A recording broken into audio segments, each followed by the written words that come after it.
This positional NFL draft props edition of the Sports Gambling Podcast is brought to you by Underdog Fantasy. Sign up at Underdog Fantasy, promo code SGPN to get up to $1,000 in bonus credits. What's up, guys? This is Carson Steele. You're listening to SGPN. Let it ride.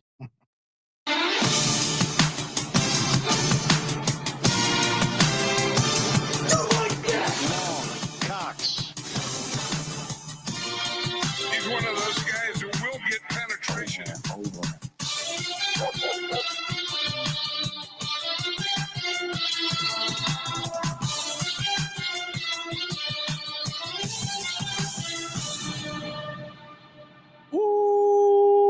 Welcome everyone to the Sports Gambling Podcast. I'm Sean, stacking the money green with my partner in picks, Ryan, Real Money Kramer. What's happening, Kramer? Dog. Sean, yes, there have been a couple complaints filed. Okay. People want to know why we didn't let CJ get to all 32 teams last year. Joining us in studio, the host of the Bottom Line Bombs, Mr. CJ Sullivan, aka the man in the box. What's happening, CJ? How we doing here, fellas? Yes, I understand there were complaints about me not being able to get to all 32 teams. We're going to adapt this week. My information is, it's a week old now, but yeah. I did break down all 32 teams, but it's still exciting to be here. I can't believe we're only a week away. I know, from the actual draft in Green Bay, Wisconsin. Yeah, we haven't really discussed this enough, Sean, and we've definitely crushed other smaller leagues for their poor scheduling and location scouting. They do realize that it's still cold in Green Bay. What are they doing? Yeah, I don't know. Maybe there's no hotels. Maybe they get the unseasonably warm. Yeah, I don't. Why would you want to go to Green Bay? Like, no disrespect to the people. I mean, great people of Wisconsin. Lambeau seems like an awesome place to catch a football game, but football game. Yeah. Your football game, it's fine, cold outside, 3 hours of hell and watching gladiators do Sean, battle. Did you ever go to the draft when it was at the Garden? I did once. Okay. I snuck in. Describe the experience of what the draft is like. Wait, wasn't at Madison Square Garden? Well, it was at the theater center at Madison Square Garden. Okay, yeah, because I remember I wandered in once when I was in New York. So they used to hold it at the Garden. The Garden had like a complex. Yeah. The Madison Square Garden is a whole complex. There was separate stages. So yeah, I walked in. I saw John Clayton. This was when he had a flip phone. This was many years ago. I think it was in high school, and then. Yeah, it was not the spectacle it was. And then I just walked out. I watched it for like 15 minutes, and you didn't need a ticket or anything. This is pre 9/11. They're just like, because no one gave a shit about watching. There's a guy, came in to warm his hands next to. Get a hot meal. That's definitely a tip of the cap of what the NFL does. They make everything into an event of money and just grossness. Like, it's a listing of names. It used to be at a hotel conference room. Oh yeah, they used to just not even televise it. Right. And ESPN back in the day, they're like, wait, you want to televise the draft? Who the hell is Mel Kiper anyway? now it's turned into and I will say in the NFL's defense, this is when you want to be in Green Bay. When it's not freezing cold, but it's cold. There's nothing worse than being in Green Bay when it's warm and it's hot. It got bugs, humidity. And the Wisconsin's and shorts, and it's not a good sight. It's a beautiful, some of it's beautiful, but like some of it's just gross up there. I mean, I don't want to be disrespectful, but yeah, most of the Midwest, the problem when it gets good weather is that all these crazy insects come out. Yeah, they don't. Right. Sean, here's the weather report for the night of the draft, which I assume is being held outside. The high that day is 58, but the draft starts at 8 o'clock east. Yeah, it's a Wisconsin summer. 8 o'clock east. So, but yeah, maybe we get an hour or so. Anyway, it's going to be dark, and we know that air with moisture in it cools off faster than the air without the moisture, or cools off slower. So they will get a little bit of a burn, but 43 is the low, Sean.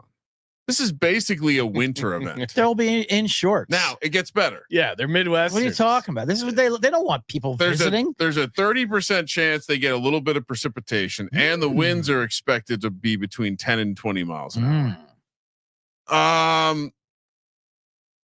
Do you know anyone that's going? Not that, I mean, I understand making the draft a city thing. Yeah.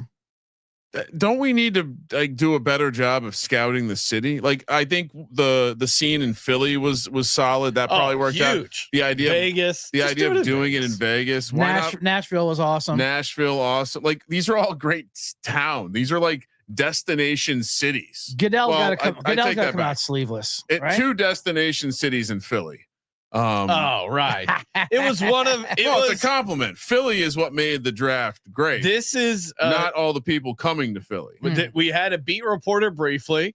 I've not heard from him, but he was the guy who went around interviewing people at the NFL draft and got this after interviewing someone. Thank you for participating in the sports gambling podcast. And I'm blanking on your name, dude. If you're still alive, if you're still a listener, he was pretty hammered. All the people he interviewed were Here's hammered. What else we need. I mean, if you are braving the elements, we got to dig up those clips. Wait, that was the voice of the reporter? Yes. Not the guy being interviewed? Yes. Oh man.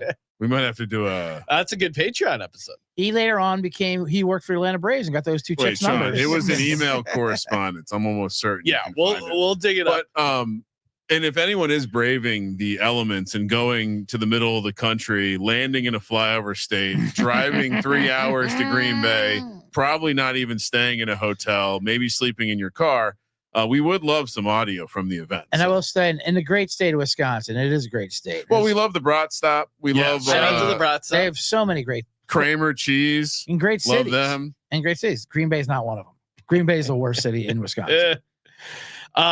Yes, and just the Packers don't even play in Green Bay anymore. They moved. They went to Lambeau. You know what I mean? They used to split their games between Milwaukee, and Lambeau. Yeah. They don't even do that anymore. Like, screw that. We go to Lambeau. Outside of it, that's nothing. If you ever go into downtown Green Bay, like, oh, what is this place? This is not charming at all. You mentioned Patreon. We had CJ on for our bonus Patreon episode, breaking down the me appearing on Dr. Phil. Incredible. We did it once with Colby. We somehow lost that episode instead of, and I don't think we could re-find it. We decided to do it with seems CJ. Lost forever. Yeah, I will say real quick, it was great. So you had to get the video footage of this Dr. Phil episode. So it was obviously from a broadcast of a local, CBS affiliate or wherever, because it's syndicated, the show, so you get those things. So when you're watching the Dr. Phil show, it's Dr. Phil, it's Sean Green. They're talking gambling. They're making fun of other gamblers. They're doing the whole thing. And then the scroll on the bottom is like a local news, like murder story going across, like 3 kidnapped victims in Wyoming. Like, what is going on here? Kids and ADHD. Right. The mix that's corrupting our culture. And it'll pop up, and then to Sean Green's like, Austin Hooper, baby, 2 touchdowns. It is fun. CJ, now it was the first time you got to watch the full Dr. Phil appearance. Any highlights? Now, I rewatched it the second time with you and Kramer. I found myself finding stuff I missed the first time. I really that was only your second viewing of it. I don't believe. No. But I watched it once, or obviously when it originally happened, out, right. And then did the rewatch with Colby and Ryan, and then the third time. Yeah, that's what actually we should have got more into questions to you since you were there. Was there anything that shocked you when it came out? Because obviously you film a lot of stuff, then they cut stuff or whatever. Is there anything that you thought that would get out there? You wanted to get out there? Well, so there's a moment where one of the guys is playing it up. I still think he's an actor. Yeah. Oh, my life's ruined by gambling. Charles. Yeah, Charles is an actor. And he's a bad actor too at that point. It really rang not true to me. And so one of the lines I did come loaded with, or I thought ahead of time, I got a crowbar in. If Dr. Phil asked me, hey, what should people who are, lose a bunch of money gambling, what should they do? And I say, oh, you should subscribe to the Sports Gambling Podcast. I thought I was waiting for that type of question. I didn't really get it. So instead I just randomly took a pot shot at the guy, Charles. Guy's down his luck. Guy's got a horrible story. He's lost $100,000. He's got a pregnant wife. Yeah. He's like, oh man, I wish I could supply for him, but I've ruined my family. It destroyed it. And then cut to Sean. I won $200,000. Sounds like you, Charles, should listen to the Sports Gambling Podcast Network. That way you wouldn't be in your situation. And I tell you what, this is what I got out of the episode to answer your original question. Dr. Phil liked you. Yeah. A lot. I didn't really notice that as much the first time. No, he liked you. He played your stats up. You know, he kind of took digs at everyone else. Hey, so let's bring in another gambler. I forgot that part when he asked some of the other guys, "Hey, have you ever won 200 grand like Sean?" I was like, "Oh, I didn't realize."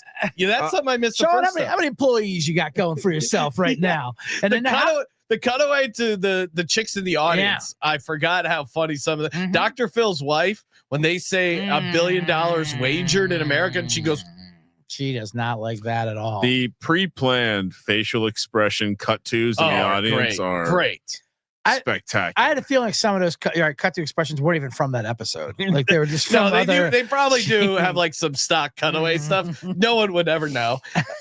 Shout out to Boof Life saying, LOL, y'all got on Dr. Phil. Yes, sure. Boof. I was a guest on the Dr. Phil program. Yeah. As a gambling expert, you can hear all about it over on the Patreon, Sports Gambling Podcast. Your pin tweet.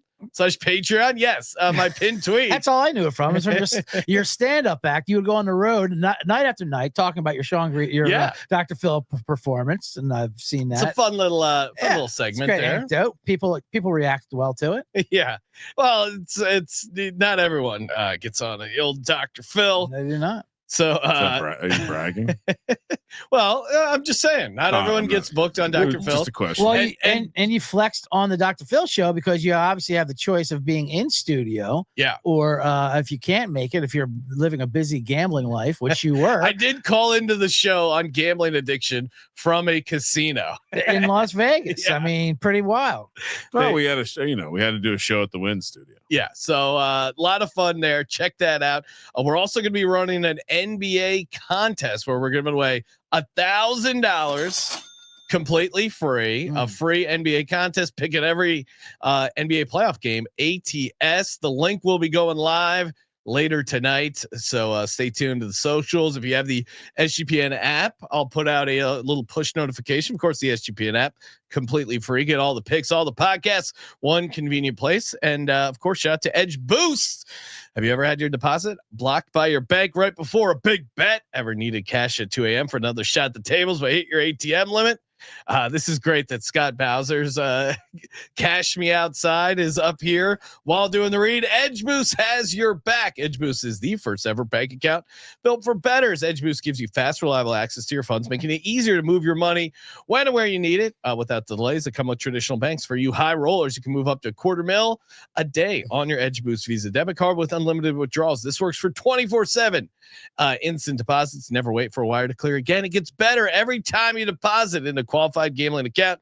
You can earn cashback rewards up to 0.5%. All this for no usage fees, no minimum balance. Edge Boost is a debit account that makes it easy to get started with no credit checks, no minimum balance, and no usage fees. Simply verify your identity and you're ready to go. Finally, Edge Boost has a suite of responsible gambling tools to help you manage your bankroll and make informed decisions. What are you waiting for? Go to edgeboost.bet, promo code SGPN. That's edgeboost.bet, promo code SGPN. Sign up for Edge Boost today. And we're also brought to you by mybookie.ag. MyBookie is your place to get down on all the latest action, the in-game wagering. Kramer, I saw you had your MyBookie account up. I know you love the money bag. We can close the show with the money bag. Oh yes, of course. Perfect. I haven't even looked at the categories. Perfect for the NBA playoffs. Money bag, of course, is when MyBookie, you put in like for Kentucky Derby, you put in whatever you want to bet, and they give you a horse at 30-1. Maybe it's a good horse at a great price, or maybe it's not.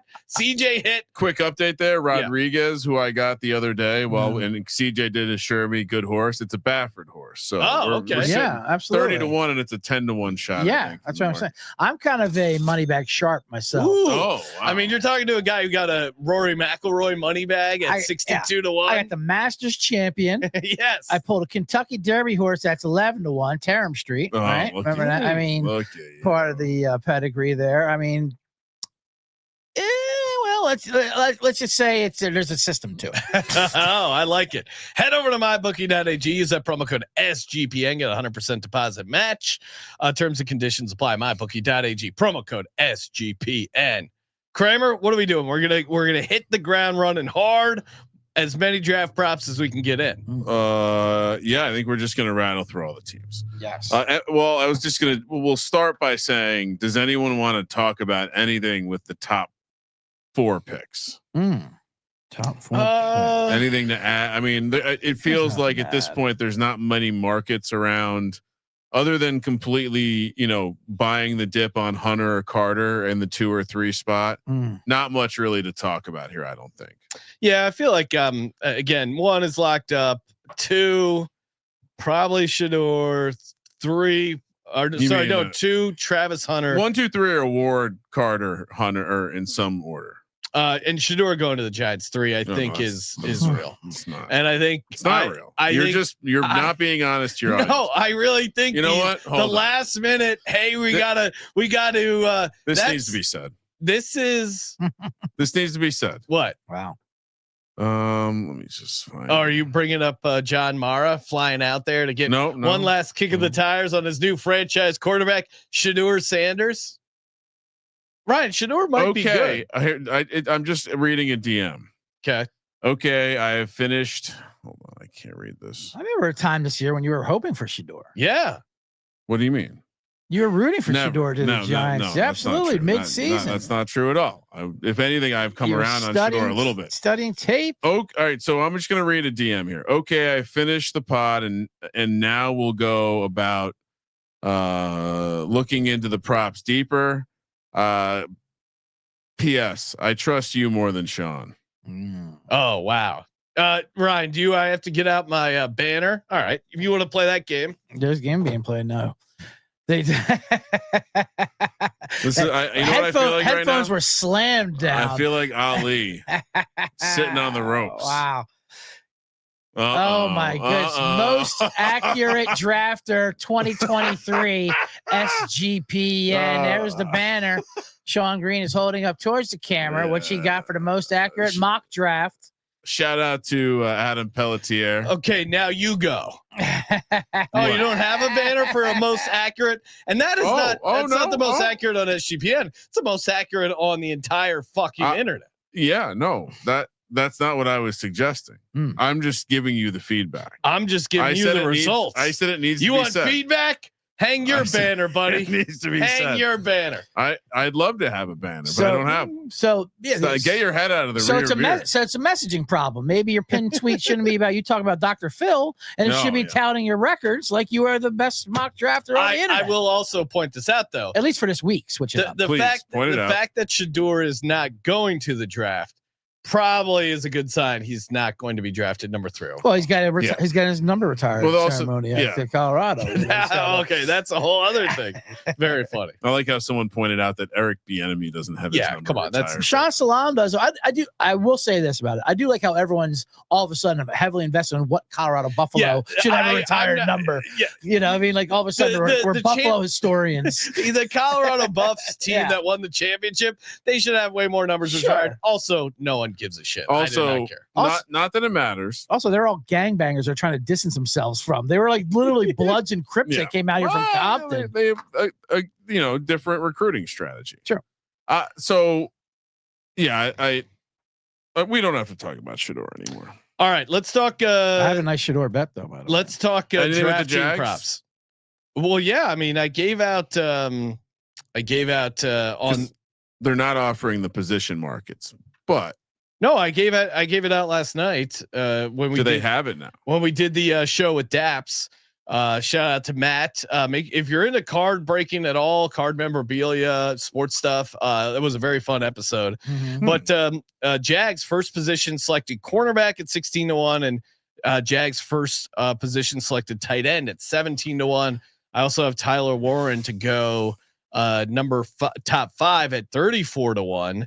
And the reasoning was, and we were Veasan had on Follow the Money had on a Jags beat reporter. She still thinks it goes chalk with Mason Graham, but she was hearing some rumblings about Tyler Warren and how he might fit the Liam Cohen offense, which made me feel a lot better about my 34-1 on him, or basically on Tyler Warren to go top 5. And maybe there's a world even where they trade down and I still hit the Jags first position at 17-1. So their GM is James Gladstone, and is he a McVay guy? Is that what did he come from over there? He's very young. Yeah, so he came. I don't really know honestly. Les Snead and the Rams. McVay. So he came from that situation. Well, he was the guy that they credited with identifying Puka Nacua. Mm-hmm. They also, I was reading a one of the Jags beat reporters was discussing basically how I guess he was also involved in the heavily involved in the Jared Verse Brandon Fisk when they drafted the teammates, and how undersized arm arm length is not something they necessarily are too super focused on for interior defensive linemen. Okay. And pointing back to the Mason Graham angle. Yeah. Also he's discussed, I guess he's been pretty open talking about the need to reinforce the defensive line. Well, he likes it. I mean, that's what he likes to do, and edge rushing as well. He also unbelievably young to be running a football team. And when we talk about Jacksonville's needs, as that's what we'll be focusing on a lot today, is team needs, especially when you go up front. Jacksonville's in a weird spot. Not a weird spot, just an odd situation where they don't really need anything, but they're kind of meh everywhere. Well, that's the other thing too. Again, lean into the unknowns, lean into the chaos. We have no history with this GM, with this coach, whatever their dynamic is. We have no draft history, complete blank slate. And no, to your point, CJ, glaring obvious needs. That's why I think it's crazy that to play any of the chalk there for a team like the Jags. So I'm gonna stick with my long shot, the cornerback at 16-1 and tight end at 17-1. Interesting that some books are not posting the first 5 picks for the position groups, and some are. Crazy. Feels like a cowardly move. Raiders. Anything to add? So chalk, obviously running back -145. Is there? Yeah, give me cornerback for the Raiders at 420. I mean, I think I also on last night's show talked about Will Johnson 6 overall at +650, which I don't think is a bad play. But now that I see the market for cornerback as a whole at +420, I think is a really makes a ton of sense. They need help in the secondary. You're playing in the AFC West, and you could get the number 1 cornerback in the draft. Will Johnson, the injury stuff seems to have cleared up a little bit. I just don't think Gene should be that big of a favorite. So yeah, I think part of the injury is he just got hurt all the time. Outside of whatever he was dealing with that caused him to not work out fully. I think he also just didn't work out because he's probably slower than I don't know if timed athletic things when he's not wearing pads is the best thing for him. So, we've had this discussion before, but the fact that we still have Raiders -145 only for running back, even though it does seem like that is obvious. Now I saw it may have been Hayden Winks from Underdog, might have been someone else, but pointing out that the positional coach for him in Arizona is now on the staff in Las Vegas, and McMillan could be in play here at 6, which is the receiver, not something I had considered. Receiver isn't a horrible angle either. I was just going to say receiver. You have here 12-1, and you think of the Raiders, and they do dumb receivers too. They of course went Henry Ruggs, Darius Hayward Bay. You go back to Darius Hayward Bay. You know they but not a speed guy, McMillan. So. Not McMillan, but I'm saying the Texas guy, Golden. Oh. That'd be the perfect Darius Hayward Bay. I already have a golden ticket for a first receiver taken. Oh, me too. And also me too. The Raiders are another chaos team because sure. We get sure.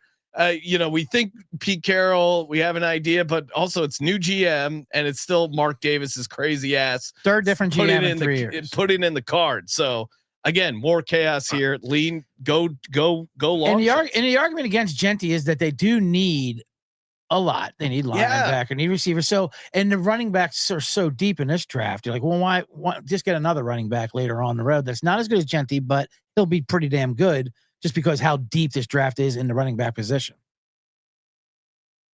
Yeah. I don't know. Pete Carroll went out and traded for Geno Smith. Yeah. That to me, that screams golden. GT. They need Golden. Screams. I mean, I have. Yeah, I won't be surprised if they draft Right. Gene T. I just think at -145. Yeah.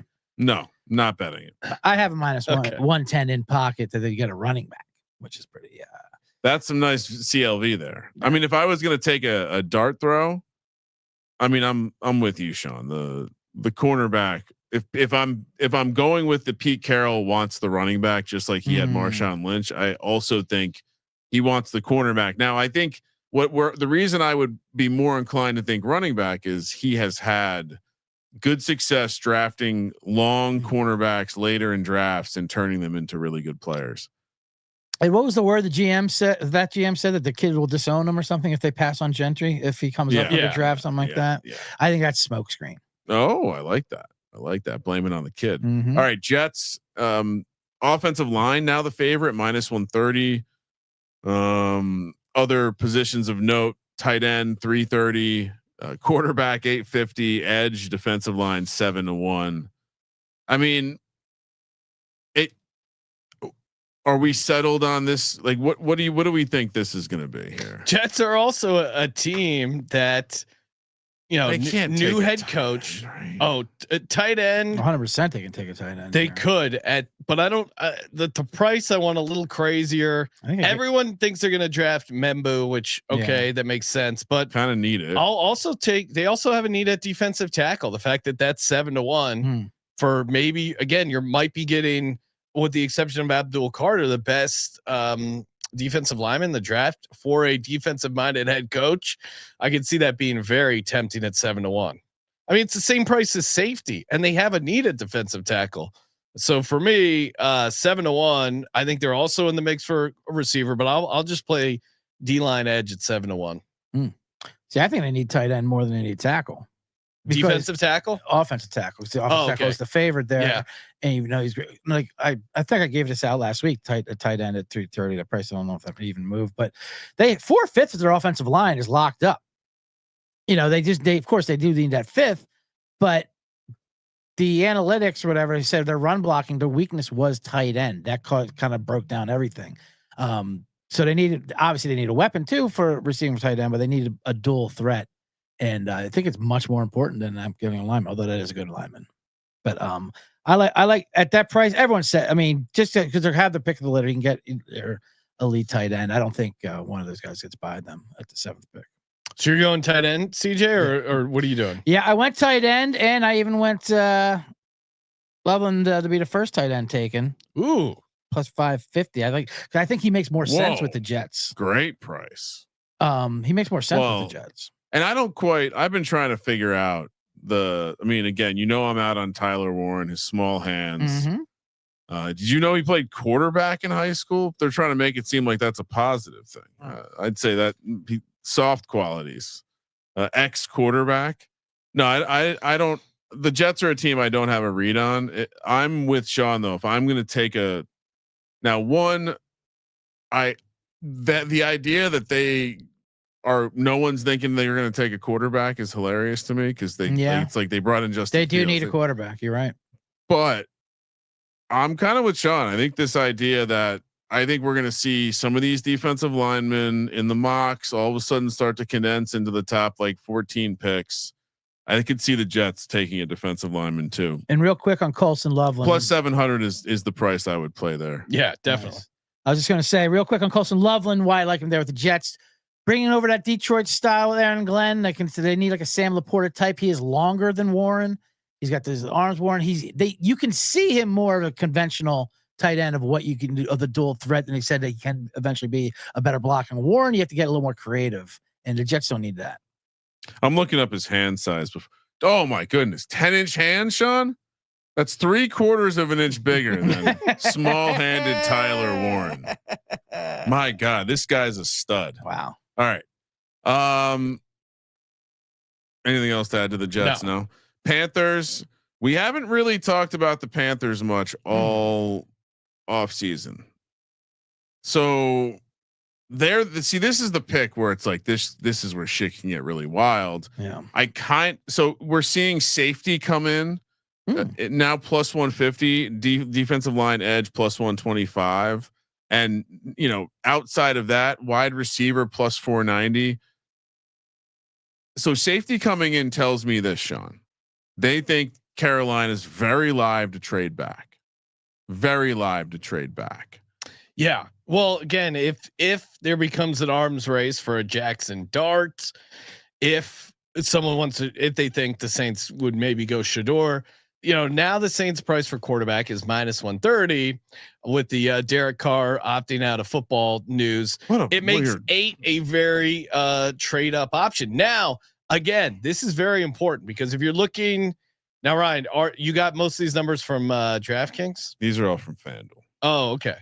Because I was going to say, I could tell they weren't probably from DraftKings because DraftKings has, from what I've seen, and I'll double check it, but Jelon Walker graded as a linebacker, and Jelon Walker is almost the consensus for the Carolina Panthers. So now, if you're watching on YouTube, you would see that 60-1. So this FanDuel must have him graded as D-line edge, but definitely I'll double check. Definitely look into that. And now the only reason I know that was because he was in the mix for first linebacker graded on DraftKings, and now they've taken off the first guy linebacker market. So just definitely keep an eye on that linebacker market. And the same could be said for the Saints, because I gave out the Saints to draft a linebacker at 8-1. Now that is meaning I think they had a chance to draft Jelon Walker. This is before some of the Jackson Dart quarterback stuff came out. I still think it's decent price, but on FanDuel has it at 55-1. They probably are grading Jelon Walker as a defensive line edge. So definitely make sure you're aware. This is going to create problems for them. He's not listed in the, he's not listed in the first defensive lineman edge. That's not Abdul Carter market. Okay. He's also not listed, or they don't have a linebacker market. Yeah. Interesting. But then this is very interesting.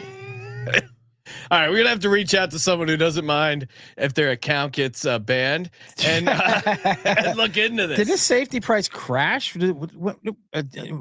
It's plus 150. Well, I have it from a couple. Plus 150 That's for insanity. safety. That can't be right. Right? Is that right? Right? That can't. I mean, I might have. There might be flaw in the data. I did not. It was. Oh, maybe that's supposed to be linebacker, and I somehow. Okay, yeah. Safety is 25-1 for the Panthers. There we go. Because I had it at 60-1 last week. That would make more sense if that was because safety, right? First round pick. Because I like safety. I gave out safety and linebackers plus 150 for the Panthers. But certainly not at 150. Right. Yeah, that would make more sense. I wonder if these entire columns are just swapped. Here's the thing with safety for Carolina and whatever the number is. I would not recommend it at plus 150, but they did sign Trayvon Mooring from the Raiders, but they only do have 3 on the roster. And Dan Morgan. Yeah, that's the problem, Sean. Dan Moore, correction bell. Ring the correction bell. Ring the correction bell. So sorry, CJ. What were you saying? It's okay. They only have 3 on the rosters, and Dan Morgan said he wants to get a kid out of college for Trayvon to mentor and do the whole thing, and made the announcement that that's a point of importance for them to get someone in this draft. Now, if that's going to be their first pick, who knows? They would probably have to trade down, like you said earlier, if they're going to get a safety. You're not going to take a safety at number 8. But I can definitely see him trading down because they want to get one they have to get a starting one to pair up with Mooring, who they invested in. Yeah. So then they must also have Walker listed as a linebacker. Yeah. So now that we got this, they assume that that's the pick here. Do we really think? Well, but again, even now with the corrected odds, it's interesting because Walker as linebacker would be plus 150. I don't know who the D-line edge at plus 125 would be. It would just be the idea that they're going to take one of these, yeah. So I don't know. I'm not really adding anything for I'm not. I don't know. There's nothing jumping out at me for the Panthers trade down. Yeah. So which would make sense to take some of the long shot stuff, but I don't know. Maybe cornerback is interesting for them if they trade down. Maybe receiver. I think they're gonna. Their front 7 was horrible. Yeah, so it's probably their defense needs help for sure. All right, so it's probably chalk. So Saints put me down for 60-1, no safety. Okay, 60-1 for safety. Yes. Well, if they trade down, my thesis holds true. Yeah, nothing wrong with that. All right, Saints.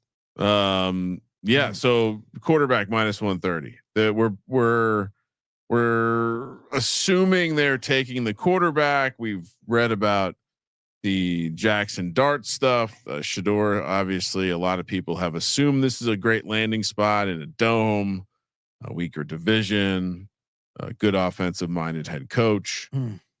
Everything else is kind of spread out though, with D-line, edge, and cornerback at 7-1, O-line at +950. Linebacker 10-1, wide receiver, running back 11-1, and tight end 12-1, which begs the question. Like, it does seem like this team has, considering I don't think anyone knows A, what they plan on doing, and B, why are we so certain that the first pick is going to be the quarterback? Now I understand that last year, like all these teams shot their shot, drafted these quarterbacks, but there's also the element of like they need a lot of stuff. So all right. So what position are we taking with the Saints, if not quarterback? Yeah, no, I gave out the linebacker play earlier with Jelon Walker as a shot there. I'm just sticking with that. I also mentioned on yesterday's show Jackson Dart top 10 at 2-1 because I think there's a chance maybe someone trades up to 8. Maybe the Saints take him at 9. I've heard enough about Jackson Dart hype that I like him 2-1 top 10.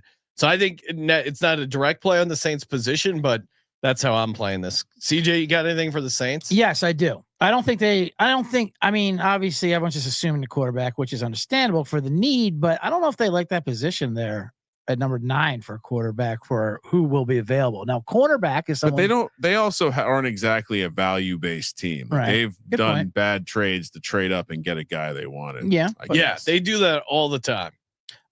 They do need cornerback. They lost Lattimore and Adebo to your New York Giants. Yes. They could use a wide receiver, to be honest with you. And I can see Kellen Moore wanting to stud. The Arizona receiver here makes a lot more sense to me there than he does anywhere else. And that's at 11-1. If I was going to step away from quarterback, which I don't know. It's just weird. So we're locked into it's going to be Jackson Dart for them. Well, here's number why, 9. But here's why it could be Shador. Here's why it's going to be a quarterback. I think one that like they looked across the aisle and they saw what the Falcons did. They're like, God damn it, great move. Yeah. 2, yeah, they had a conversation with their veteran quarterback, and his response was, my shoulder hurts now. Just put it this way: the timing, my shoulder hurts. The timing of the news around Derek Carr's shoulder injury was because his agents heard that they were going to draft a quarterback. Yeah. That's the only reason he would announce this a week before the draft. That's the only story that makes sense. And so the reports coming out now that he's not hurt at all and he's faking it. Diana Rossini pretty much said that was bad. I've never seen him throw him under the bus like that. That was crazy of a report. I don't know anyone around the league that says he's hurt. Well, they go, how the game's played, Diana. I mean, what kind of shiesty? What's kind of? But also, like, remember, going on there? He was sent home. Have a drink, Diana. You know how this works. He was sent home by the Raiders too, so it does make sense to me that he would be not being good sport here. It's wild how much people hate Derek Carr. Well, people hate him. All stems back to when his brother, working for NFL Network, put him in the top 5 quarterbacks. Pretty lame move. Sticking up for your brother. Pretty terrible. They're biblical. Take your job seriously. So it's quarterback for me. Oh, you're playing it at -130. I'm not going to add anything to it, but we on VSiN weeks ago. We gave that out like 3-1. I think. Yeah, I think what you do, if anything, is you play the Jackson Dart to the Saints. Find that. But also Jackson Dart to the Saint to top 10 isn't that much of a price difference. If it's not, this is so. I mean, someone might trade to 8. You catch a couple other scenarios and you're not giving up much price wise. Who am I kidding? Let's go with wide receiver. 11-1. McMillan, Spencer Rattler. Let's run the show. I mean, is Jackson Dart better than Spencer Rattler? Is that what we're saying here? We don't know that. We don't know. That's yet to be determined. I wouldn't want to find out. I mean, that's what I understand. I don't like any of these quarterbacks. That's why I don't want to reach for any of these guys. Arch is the goal. So give me McMillan there. Let's go. Jackson actually +310, Sean, Jackson really? Dart to be a top 10 pick. It's up to 310. Yeah. Okay. Shop around. Yeah. That would be the way I would play the Saints. Jackson Dart plus 310 to the Let's go. Hopefully they put out that specific market. Bears, another team where the odds are kind of spread apart because people aren't sure. You have the running back at plus 230, the offensive line at plus 260. We've seen the investment there so far this offseason. You got the defensive line edge plus 360, which just, again, I feel like defensive line edge, like plus 360 is such a bad price relative to most teams. It looks like it's kind of chalky with the Bears, but I think it's actually should be viewed as a longer shot. Tight end 6-1, linebacker 7-1. We've had the conversation about the Bears and the running back and how it completes the Ben Johnson look of being able to get physical. But if it's not Ginty here, I don't know if it's Hampton. I think Hampton could be in play. I have a running back ticket in the pocket, plus 270. Full disclosure, I think that's the way I would probably still play it. What are your thoughts on the tight end? A lot of smoke lately coming out about tight end. Well, if Warren falls again, there's maybe they fancy Colston a little higher. Well, and they say Ben Johnson does run a lot of 12 personnel. He could use a Sam Laporta type down there. I think Warren does make sense more than Colston, but that'd be gaudy. That'd be kind of like, that's almost kind of flaunting it. Like you still need a little more help, even though they did spend a lot of money on offensive line. Polls did say he still wants competition there too. So I think that's where that's coming from. Yeah. Like in terms of the price of that. I could see Warren. I could see Mason Graham here at D line. If he slips. Yeah. I'll play a little sprinkle on D line again. I could see this being a spot for them. Oh, interesting. Yeah. So my thesis on this is that the teams with these kind of longer, some of these D line prices, I feel like it's just slapped in there because there's so many. Everyone needs a defensive lineman always, right? And there's so many in this draft, though. I hate that I want to add something to running back, and I don't think it's defensive line. I don't know if it's offensive line either. It does feel, put me down a little piece for the tight end. Tight end at 6-1. Yeah. Although that. See, I think they're going offense. I was gonna say, I think you're better off saying Warren than tight end. What's the Warren price? Just to Bears to pick. So is that an option? Of course that's an option. Okay. We're talking about. We'll look it up. Let me see. If Niners. Let me look for. Oh, you got anything, CJ? Oh no. For Chicago. Okay. Yeah. No, I think it is boring. I think they go defensive line or offensive line. They need linebacker, but not at number 10. I'm liking Warren. Oh, never mind. Warren is now plus 350 to go to the Bears. Okay. So then how is tight end 6-1? Well, that's highlights. Oh, interesting. No, that's what I did with Gentry and the Raiders. Yeah, no, that's too. what I'm saying. You got to highlight. They reversed it. So you're much better off taking the tight end. All right. Give me tight end. Shop around. Give me tight shop around. All right. I shall take the tight end. Niners 185, dead heat. Defensive line, offensive line, cornerback plus 310, and linebacker plus 850. Some long shots that don't feel like they should be super long shot. Wide receiver. Yeah, that's what I'm doing. 60-1. This is a tiny sprinkle, but you might have the first receiver in the draft. They need weapons. 60-1. I'm rolling the dice. Are you kidding me? 61 wide receiver. Yeah, that's great. I mean, look at their who are their receivers? That's why I brought it up. I mean, it obviously it shouldn't be. You got Brandon Ayuk coming off a crazy injury. Debo Samuel's gone, and then you have Juwan Jennings and Ricky Pearsall. Well, they like those guys though too. But I understand you're right. Yeah, I mean, they like Pearsall. He's coming off getting shot. Juwan Jennings, fine. I could just see that he needs. He could talk himself into into the number. You could also get the number 1 receiver in the draft at 11. It's 60-1. I don't have a strong, and that's what I'm going to default to. If I don't have a strong take on what they're going to do, I'll just put like $5 on these long shots. I did. I gave out tight end earlier in the process. Quarterback. Are we sure?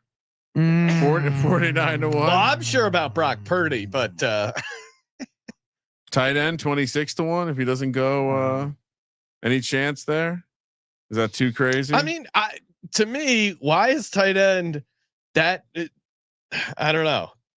I mean, that's a tough sell to your fans if you get. If you draft a tight end. No, but I'm saying tight end at 26 to 1, and receiver is double. To your point, CJ. Imagine selling a receiver to the fan base versus a tight end. All right. They lost Debo at least. It's a little. And Ayuk coming off that injury. Yeah, for sure. No, I could definitely sell it better, but this one I'm going chalk here with D-line. They lost 3/4 of their starting defensive line. I mean, they need that. They need to start build back up from the inside. It could be either line to me. I'll sit on my tight end and quarterback dart throws that I already have.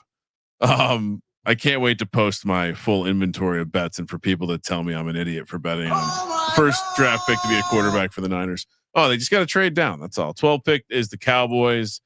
Wide receiver is the favorite here. It is the kind of class where you can say, well, we got the top wide receiver at 12. They were tied to McMillan early in the process, Golden later in the process. I think they even have some interest in the kid out of Missouri. I mean, it's there's not much after that. Offensive line 410, defensive line 550, cornerback 5 to 1, running back 750. They generally draft pretty solid, but they also do whatever they want to do. Jerry's making the pick if it's receiver. If it's not Jerry making the pick, I would probably just, if Will Johnson's still here at this point. Cornerback certainly is. And shout out to Serial in the chat saying he feels like the Cowboys get an explosive number 2 to pair with CD. Really? Pointing out they brought in the OSU running back boys and they're a 30 visit for the second round. Yeah, I think offensive line could be a real decent play here for the Cowboys. I mean, Zach Martin, as Serial points out, he left a giant hole. I don't know. I guess outside of, I would go offensive line. Yeah, offensive line at 4 to 1, I think is a decent price. It's the only nice thing I'll say about the Cowboys. They generally draft competently. Yeah, they've been drafting. They're great at drafting. They just can't sign their guys to second contract. Which makes me think, and this is one of my first of my 2 45 to 1 bets I have. Oh my God! What are you doing here, CJ? The first round. The Cowboys need to get exciting again. Oh. They're not winning and they're not exciting. You can't be both. Like as I say, don't be boring. If you're going to lose, don't be boring. Cowboys hate being boring. Jerry Jones is being questioned a lot. That's why they're drafting well, because Jones isn't getting in there. I think Jerry Jones doesn't meddle himself in there for this one. They need to shake it up. He needs to get excitement. He doesn't like the bad press they're going to get. Somehow, some way, 45 to 1. The Dallas Cowboys draft Shedeur Sanders. Oh, yes. I mean, let's go. We got Dion, the connection. Dak Prescott's already on the trade block. Rumors going around there, and closing out his contract. Get him out of there. Let's get Shedeur in there. Dion's only going to a few teams to begin with. I mean, I'm with you, CJ. The Cowboys should draft a quarterback at 130 to 1. Let's go. Yes, sir. We need a crazy draft day trade. And could you see there was the Browns beat reporter that everyone's like was trashing. Oh, it's bullshit, but it makes a ton of sense. Browns trade with the Dallas Cowboys. They end up getting Shedeur. Cowboys draft a quarterback. I like it. And now here's the narrative. You can get 130 to 1. 130 to 1 quarterback. For a quarterback. Here's a narrative of taking Shedeur instead at much less odds, but still pretty juicy odds. Taking Shedeur up there, he might not want to do, but what if Shedeur starts slipping, one of those classic draft day slips that could happen, and that's when teams start panicking. That's when they make the trade to go get him before he falls too far. So maybe they already have a pick, and then Shedeur's their second pick. I like the quarterback as well, 131. So I want to sprinkle both, but I want Shedeur Sanders, 145 to 1 on my bookie, and 130 to 1 to take the quarterback first. Phone the account. We should probably just sprinkle the quarterback. Let's just talk this out. There was those rumors of Dion, and we know that Dion and Jerry met. Yes, all the time. Everyone thought it was about. I still predict that at some point down the line, Deion Sanders will be the head coach, assuming Jerry stays alive. But maybe that conversation wasn't about Prime being the head coach. Maybe it was about Mini Prime being the quarterback. And I heard they're going to retire Shador's number in the Dallas Cowboy Ring of Circle 2029. But yeah, we said it makes a lot of sense. I mean, it's the marriage that's supposed to happen. And I see, and if Jerry Jones, he got shut out the window when it came to Johnny Football. You know, when he wants one of his players, he does the commercials with them. I just like this a lot. I convinced you after the show. You forgot about it before. Let's go. How did you not think of this? It's fine. It's fine. The chaos of this would be excellent. I also think they could. And Dak goes to Cleveland like they were supposed to a couple weeks ago. Yeah, that trade getting like rehydrated would be excellent. What if Dak went to Cleveland? Right, to trade, get the 2 pick, take Shador 2, make everyone happy. Then Deion comes over and gives it the blessing because you paid the respects. Or hear me out. Maybe this is what they do. Maybe they trade Dak for the number 2 pick. Get Travis Hunter at 2, hang around at 12, and then draft. Oh. How do they get to 2 without giving up 12? They give them Dak Prescott and 2, 3, second and third pick. Or take Cleveland second, whatever. You can get Shador. You can get Shador in the back end somewhere. They can. Dak has like a $50 million cap hit. They're going to have to give up a lot more. All right, you can get Shador day 2 if you want. Who knows? For reference, the Who knew Ryan was such a Cowboys fan over here, CJ? The Lions gave up. Jerry would never do that. The Lions said, "You think they're? We'll take Jared Goff and multiple first-round picks." No, I mean, I would love it for Dak, and I would love it for the Cowboys. Pizza Hut gets to do their ad campaign again with Deion and Jones. And now they're able to make sure that Micah Parsons gets paid. CD, they can keep him. Micah gets some podcast guests. He gets a book. I mean, it works. It's a win, except for the Cowboys don't win eventually, but everyone else gets, and it's a content king chaos. Yeah, well, and it would also put another mid quarterback on the Cowboys. For another handful. Don't insult your quarterback like that, right? Unbelievable. No, that's an objective review. He's mid. Dolphins at 13. O-line plus 135. We know that they're desperately in need of a left tackle. Cornerback plus 210 because they're trading their stud cornerback Jalen Ramsey. And then after that, edge 420, safety 850. Receiver 11-1 down from the almost 40-1 that CJ gave it out last week. Love it. That's 11-1 now. Mm-hmm. That's beautiful. So, but it has to be cornerback or O-line, well, right? Everyone assumes it's going to be tackle, which is understandable. In this draft, I don't think we've had. I mean, to me, this is when I'll add whether it's Banks I'll add O-line at 4-1, just because if you're. O-line's not 4-1. Yeah, O-line's 135. Yeah. Oh, I was looking at the Cowboys. Yeah, never mind. If it's that's crazy. It was minus 110, so it's gone up a little bit. I mean, it was like I'll just stick with CJ Sweet CLV. Yeah, well, owner of the Dolphins, also a Michigan man. CJV. So if it's not Will Johnson to the Tom Brady Michigan connection in the Raiders, maybe it's perfect replacement for your loud mouth overpriced Jalen Ramsey. Oh, Will Johnson. And you know what? He is a pretty big variance as far as where he. I don't love this as a overall as a price here, but since we're going through all the teams, mark me down for cornerback here. Anyone else got some Dolphins takes? Dolphins now. Right. Colts. This one I continue to have a take. I don't understand how tight end is favored at plus 115. You're not a tight end away from anything. This team always drafts in the trenches. 7 of 11 years they've drafted offensive line or defensive line. 2 of those, two additional years in those 11 were quarterbacks. So only in 2 years of the 11 did they draft a position outside of quarterback, offensive line, defensive line. Offensive line is plus 320. Defensive line plus 850. Both of those are the plays. I'm still on them. Haven't changed. If anything, the offensive line price has gone up. But yeah, I'm just sticking with D line at plus 850. But I like your O line too. But I'll just stick with D line. I just think they're gonna do what they always do. Yeah, I'm shocked. The tight end thing it just doesn't make sense to me. Anything Colts, CJ? Well, the tight end, I think tight end is kind of something we wanted to happen because we want them to have another Dallas Clark. They do have a hole there. They've kind of talked about it, but again, these people, Cox is a free. These people that write these mock drafts. Oh, the coach said they're going to do this. These guys talk out of their ass. It's called coach speak for a reason. They're full of shit.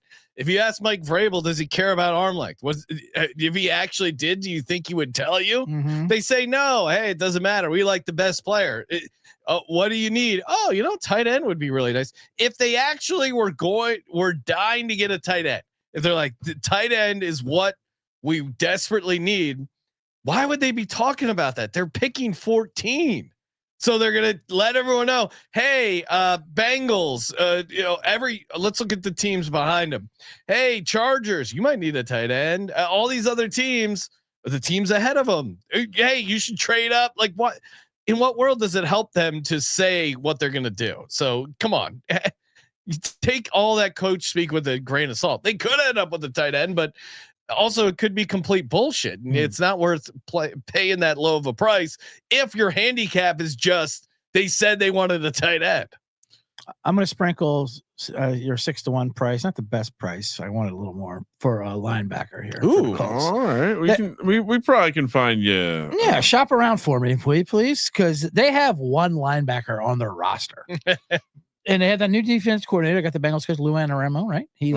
Very well done. Thank you very much. Is that your cheat sheet over there? The coordinator cheat sheet? No, with the coordinator. Oh, you didn't have it up. The coordinator cheat sheet's underneath my other 3 different sheets there. I only is DC even on it? Oh, I guess it is on here in the red ink. No, that actually made the actual note DC down here. Look at that. Occasionally the coordinator for the special ones.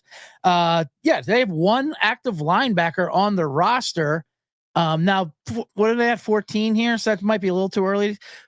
They don't have a plethora of picks, so they could definitely use more. So you can even bump down just a little bit, go down to lower teens, get that linebacker they want, add a few more draft picks because they only have one per round here. So why not a 6-1? You can find a 10-1 out there. Oh, that I like obviously a lot more. Just looking at the actual, yeah, it's kind of wild, the variance in the markets. And clearly they're not all copying each other. Yeah. Falcons 15. A lot of people believe this could be a trade down point. They don't have a ton of picks. Heavy chalk on defensive line edge. Probably one of the teams where I've seen, by the time you get to this part of the draft, you don't always see the same player go to teams, but you see everyone's. I don't think I've seen a single mock that has them taking a position that isn't defensive line edge. Of course, that was the position they were supposed to take. All right. And by the way, we were about maybe quarterback one more time. We were about to cash some serious tickets on the Texas kid going to Atlanta here last year, and then they decided to take Michael Penix like a bunch of idiots. So yeah, I mean, offensive line, cornerback, linebacker, all 7-1, safety 13-1, wide receiver 44-1, tight end 55-1. That would be funny. Running back and quarterback 150-1. I mean, I don't know. There's not much to bet here other than I think I talked about this on the show, maybe yesterday's show, but taking the under 30.5 teams to draft in the first round. If you think potentially they could trade down a couple of times, we know there's a ton of defensive line talent towards the end of the first round, beginning of the second round.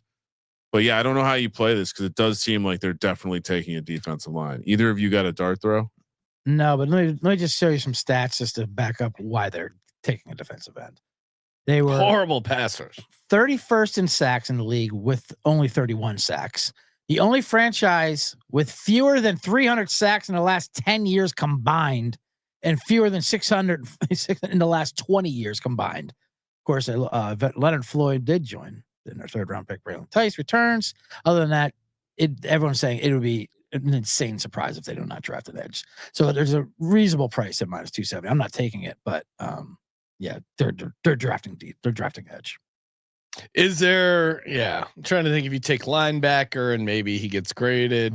I don't know. Yeah, I don't know if I want to mess with that. I'll just punt. Nothing. I mean, that's decades of no sacks. That's crazy. That is crazy. Could they use a cornerback? Yes, of course. All right. I'll do a small sprinkle on quarterback at 7-1. I mean, it's got to be defense, right? Yeah, that I feel good about. What about the Cardinals, Kramer? Another team that could trade down, kind of a double favorite. You got the defensive line edge at 230, 250 for offensive line, 380 for cornerback, 480 for linebacker, wide receiver at 950. I mean, all right. So let's assume they find someone to trade down with. I mean, why would we not? I don't have a good idea of what they're going to definitely take. I think offensive line, defensive line is just the odds telling you that they don't know. Cornerback is a kind of position of need, but are we sure that? I mean, they need a lot. Like, are we sure? What if the tight end is sitting there? I love. It's one of my favorite segments on your show. Our show ultimately is the Ryan's. Are we sure? Are we sure? Are we sure? Conspiracies. Let's start. How thinking, do we know? How do we know? Did we all just assume? Them to take a lineman first. I don't know if I necessarily agree with those being the positions that are favored, but I don't know what should be. No. Again. They are like the Jags to me, where it's like they're kind of just a med team with a quarterback who's obviously not going to win you a Super Bowl, and who will run more this year. Though he said, he can't wait to run. His scamper, he doesn't run, he scampers. Yeah. But to your point, Kramer, tight end at 121, yeah, sure, why not? This Cardinals team could do anything, including trading back. What if they trade back into the second round? Trade back for sure. They only have 6 picks in the draft, so they need to collect some picks. Well, that's why they want to trade down.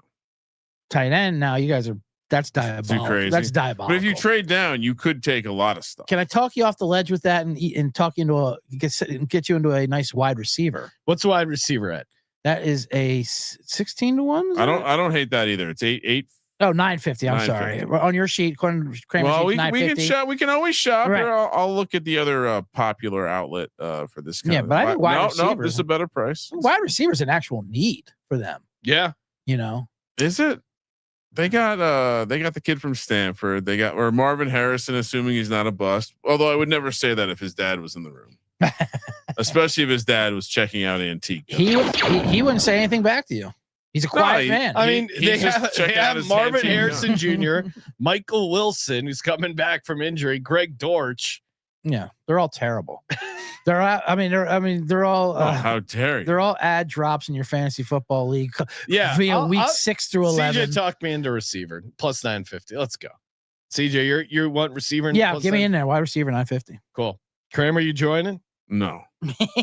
Tight end 120 though. I love Trey McBride's most highest paid tight end in the history of football. Yeah, all right. I took it off. Give me. I like it, but it's just funny. That's diabolical. Give me cornerback.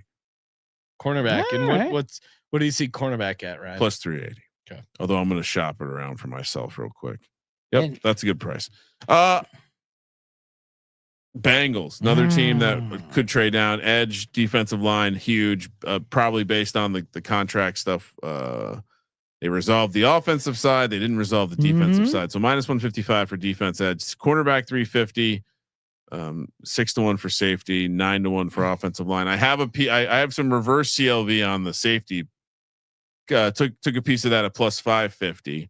I wouldn't necessarily get off that position at this point. I think this is definitely in the range where we could see the first safety go off the board. I do have a long shot on Xavier Watts at 75-1, but I do think that it's probably going to be Starks out of Georgia. This could be that pick right here. That's all I got on this one. It was 75-1 till you went blabbering all over Follow the Money on VSN and now dropped all it crushed like the stock market plunge now to 44-1. What's funny is the before the segment. Thanks a lot. Mitch did say to me, he's like, "Listen, I got a nugget for you. I don't want to say it on the air though, because I don't want to move any prices." And then he drew my big long shot out of me. No problem. Yeah, right. Doesn't mind about your long shot. Anything, CJ, Dad? Yeah, CJ gave out linebacker last time we were on, and I'm going to co-sign that one. I wasn't on it earlier, but I'm going to toss it in. 15-1, right? 15-1. They have Logan Wilson and nobody else. They don't have. They need. Yeah, right. I'm with you. They need defensive help. Right. Everyone just assumes D-line, which I get. But again, look at the odds. Not every team in the first round is going to draft a defensive lineman. Yeah, it's fucking crazy. Right. And God bless Kramer let me for his spreadsheet, because check this out. I would have never stumbled upon this. The spread. I mean, yeah, the spreadsheet is definitely the MVP. And the class, the D-line class, edge class is good, but it's not like historically great. Well, if anything, it's deep. They say like 40% more. Yes, so and we'll that can work against you. And get another one, especially like down the road. And the same thing with the running backs. Everyone goes, this running backs class is awesome. Yeah, there's 2 guys up top, right? And then 3 to 11 teams are going to be like, hey, I can get, if I have the 3rd and 10th guy graded as the same. You know, I'm regurgitating the draft guys, but I agree. Like if you have the 3rd and the 10th running back graded the same, you're not going to spend it in the first round. Like, come on, you're going to wait. If I get a Scalmadoo down the road, then I'll do that. I don't know what a Scalmadoo is, but I trust you on it. And I did not realize the Bengals defensive coordinator, one of his other jobs, was linebackers coach for the Bengals. So now that his scheme's getting that, I will have to pull a sheet out. I do love that angle. So Al Golden. Al Golden, right here, runs the 4-3 from Louisville, Boston College. I just anytime they say from, I just do the Berman at Louisville. Louisville. TJ and Boom. Shout out to him. All right. So what about the Seahawks? So why did they replace TJ with Booger? They thought it's the most racist thing that's ever happened in television. Oh, well, we'll just put a different black football player on. You won't notice. Right. I was the only one who was like, "What happened to TJ? Wow, what happened to TJ?" Man, he used to do the best camera turns too. Yeah, TJ would do good ones. Like, he would log it in. Dude, the chemistry was part of the show's appeal. In fairness, they also did cancel Boomer for a little bit too. Yes. And then they realized that was a bad mistake. They put him in the booth. Yeah, they put him like in a weird like TGI Fridays or something. No, and then they made him retire, and then he came back. Fans wanted him back. He's had a weird. Yeah, it's funny, and they put those guys like on the online show only or something. Like they always put the oldest people on the internet shows only, where they can't even access themselves. Yeah, good luck. Seahawks. I have no real takes here. Offensive line's the favorite. Minus 120, 390 for wide receiver, 550 for tight end. Safety 950, edge defensive line 9-1, cornerback 18. I really have no idea. I assume quarterback being 10-1 is kind of interesting. I'm not going to play 18-1. Oh, 18-1. Yeah. But I mean, it's not. Yeah, it's somewhat lower than I would have thought. Well, their contract with Sam Darnold is basically a 1-year contract, if I'm not mistaken. Okay. This is a strange area of the draft where teams could be firing. Well, and also too, very interesting because you don't have a ton of. So you guys, I don't think that's what I don't think the coach gives a shit about drafting a quarterback. Though. Right. You're right. And so wait, you guys previously gave out receiver and tight end, or no? No, this is for San Francisco. Why is it up here? Seattle receiver makes sense. Schneider, their offensive coordinator.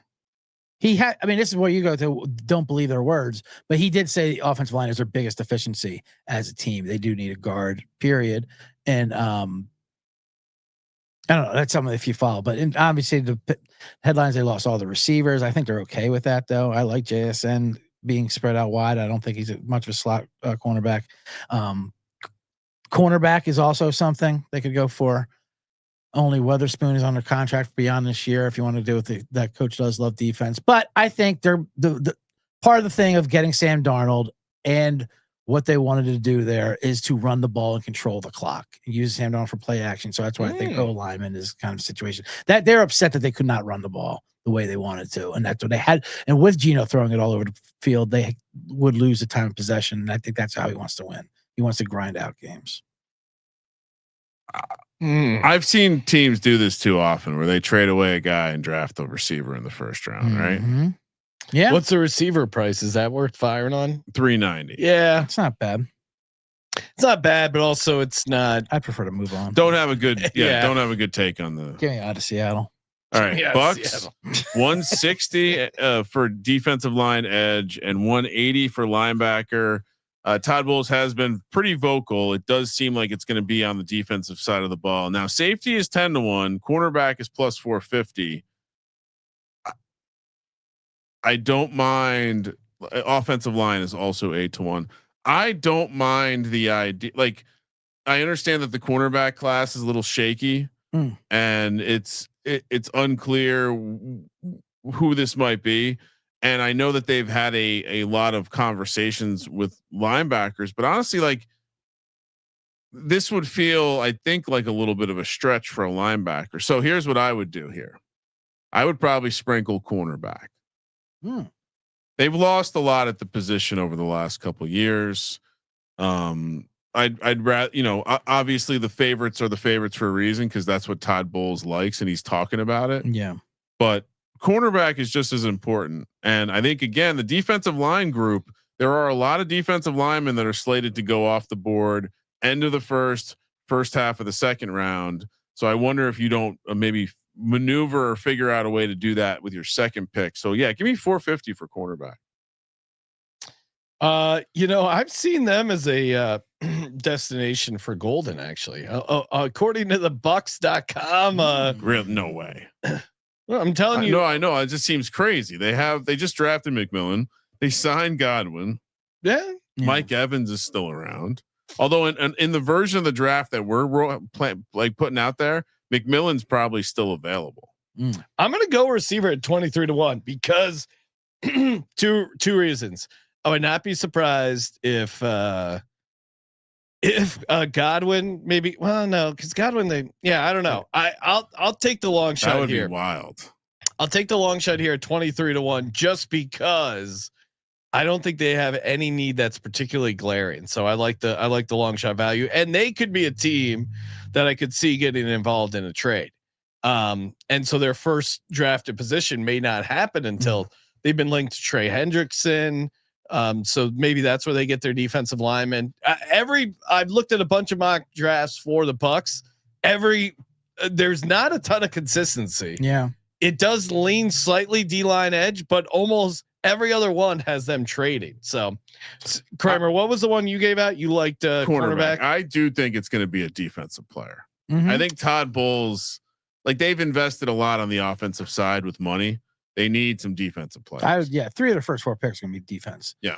And I'm going with linebacker. I have 300 in the pocket. I'll take this up. I'll still take plus 180. I think this is a smash play. Especially with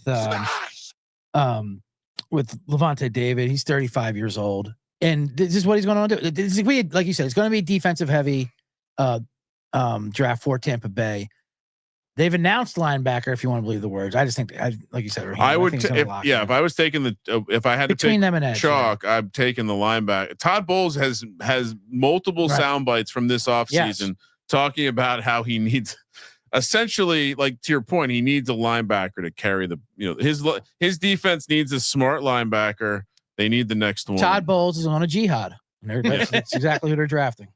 20 Broncos. Sean has some nice, juicy, long Ashton Jeanty action here. Whoa! But in running back is plus 130. Which when you sort the running back, the teams by running back odds, it does show you, like, wow, okay, so there is a chance that if Jeanty gets by the Raiders, Sean could be in for a nice payday. No, I mean, just look at it, and maybe the Bears, but other than that, what else do you have to worry about? I know I'm with you. That's why I brought it up. Thought it was a good view of the data, but yeah, Broncos plus 130. After that, 320 for receiver, which I like that. I honestly, I've not read anything linking them to receivers. If anything, tight end at 9-1 might be more interesting. Defensive line edge plus 450, offensive line 9-1, cornerback 13-1, safety 15-1. Sean, any Broncos takes for your Denver Broncos? Yeah, I mean, the Jeanty thing just makes a ton of sense for them. And obviously the odds reflected with the running back. Everyone has Hampton going to them. I don't know. They're also relatively like running back would be perfect. Yeah. But other than that, they need a running back. What's jumping out at you is like an obvious need. Wide receiver, as we said, they still haven't recovered from the public outcry of the Tim Patrick fiasco of cutting a man after coming back from what did he come back? Cancer. And he had two. He had one of our biggest cashes this season. 2 touchdowns in one game. Don't think they didn't hear about that in Denver. And Sean Payton didn't hear about the winnings down the windfall over here. That's GPN. Tight end being 9-1. Not interested just because they brought in Evan Ingram.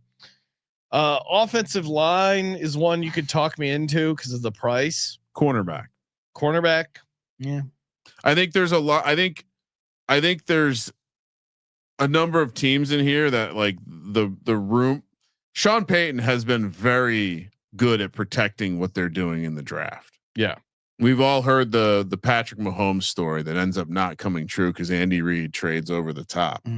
But like this was a secret within the entire organization. So I don't think anyone has a clue what they're going to do. Yeah. I'll go O-line at 9-1.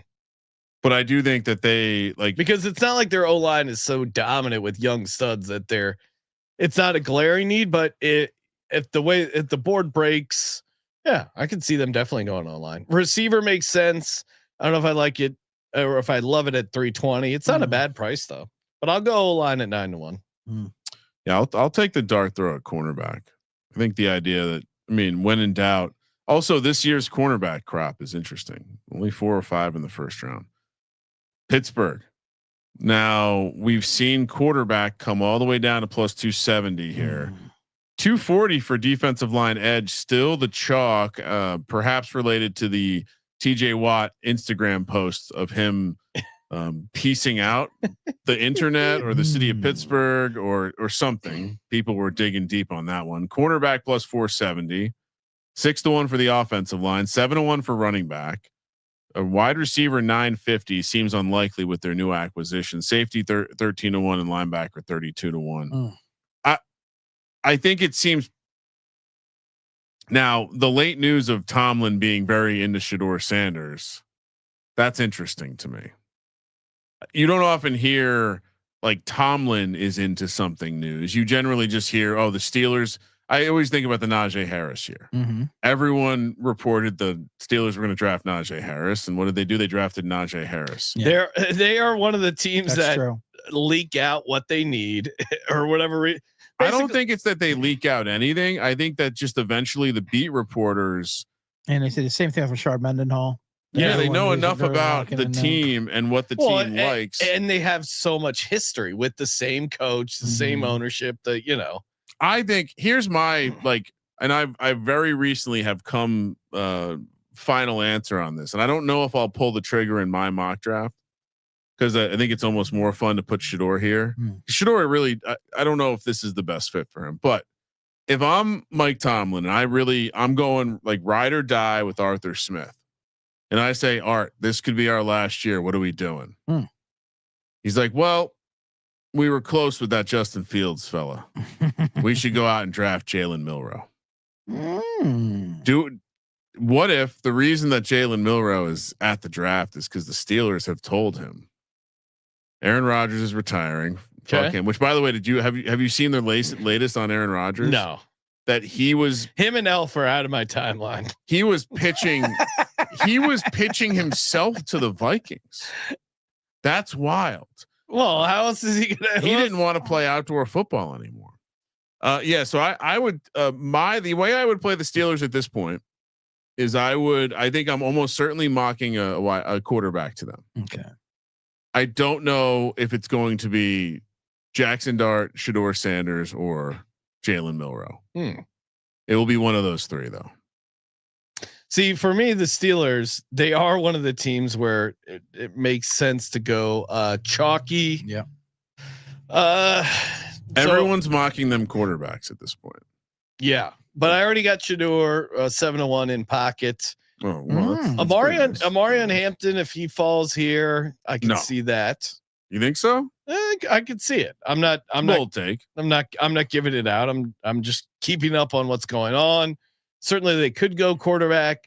I already have a quarterback at 7-1. That specific quarterback. I would probably go D-line edge at 240, but I got enough action, so I'll hold off. D-line I like for 240 because I think that was a much chalkier before the quarterback situation became what it is, because Rooney is the one who said words that we need defensive line help. And if Rooney's saying something, like you said, this is he going to say. It's one of the organizations that it does it, and they cut whatchamacallit, Ogunjobi, whatever. Ogunjobi. I mean, it was wise. They saved money doing that, but 300 yards rushing to the Ravens in the playoffs. That's going to leave a mark, as they say. So not quarterback, but not quarterback. If I was going to take a stab, I'd just take a stab at wide receiver because I think they're going to. I think they're going to trade Pickens. I don't think. Really? I don't see Pickens. Getting hot. I don't see Pickens and Metcalf being on the same team. That does seem a little odd. That seems insane to me. I see them. They want Pickens out of it. That's why they signed Metcalf to have one volatile receiver after another, and then they can draft a receiver.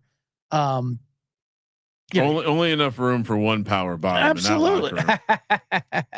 That's DK Metcalf. Running back's not a worse situation either with Najee Harris going. I know they signed the running well, but I mean, the running back situation. I feel like if they were going running back, we would know it already. Yeah, and it'd be deeper down the road. Right when they go running back, it's like a Mendenhall. It's like a Najee. It's a first round that they announce it.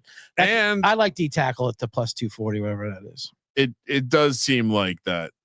If you're not getting GT, you probably want to wait. Yes. Just maybe wait a little bit. Yeah. What is wide receiver, by the way? 950. I wish it was more than that. Yeah, I don't love that. I just want to say Pickens. I just like saying Pickens is going to be traded. Chargers, edge plus 130. 450 for the tight end. Obviously, I think that's just purely on one of Harbaugh's players plays tight end. 750 for the running back. And they can use the tight end. 6-1 for O-line and wide receiver. And quarterback 9-1. Yeah, I don't. Who's the tight end? Will Dissly? Yeah, Harbaugh's not going to not draft an offensive or defensive lineman. No, so I already had tight end. I'll sprinkle on, and I got it at 5-1. Oh, okay. I will add O-line at 6-1. Because Herbert's his guy. He thinks Herbert's a great quarterback. He's wrong about it, but this is a good range too for the offensive line prospects. So I'm with you. Put me down for offense. This is defensive line makes sense. They lost Joey Bosa. I get it. CJ, can I interest you, gentlemen, in a running back for Los Angeles Chargers? What are we looking at? 750. I would love to, but it's just he's like I feel like Harbaugh is the kind of guy that feels like he can find a running back in the 6th round, 5th round. But I agree, but I also feel like Harbaugh's a guy who just can't get enough running backs. It's true on his roster, and he loves churning through, and because he knows what happens to them. Well, he runs them into the ground. They brought in Najee, so yeah, He called Joe Alt a weapon. Yeah, I know. Position weapon. Right. He needs in all respect to Najee Harris, but he needs an explosive running back. He needs so I mean, I'm talking about, one of those home run hitters. So, and what's your tight end price, Sean? 5-1. Yeah, tight end I like. I moved it down to 450 the market.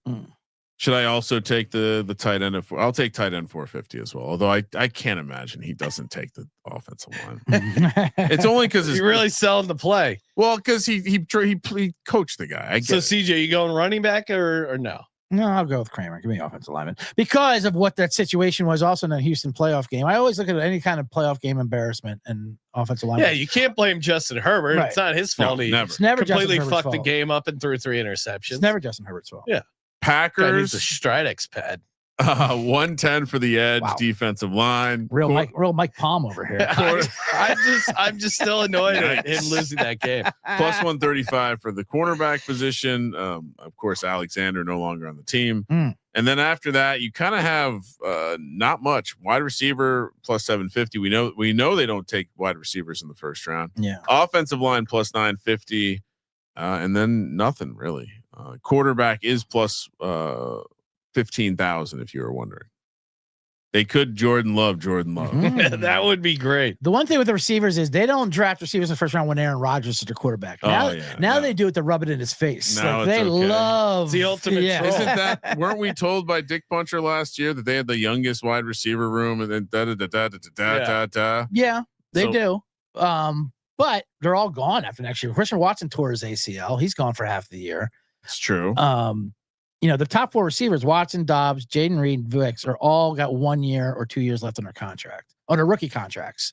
So a lot of them, they probably will not be re-signed. So they like to restock those rookie contract receivers. So they might start backloading that group. Who knows? But that'd be kind of a stretch. But there's definitely a case to get a receiver.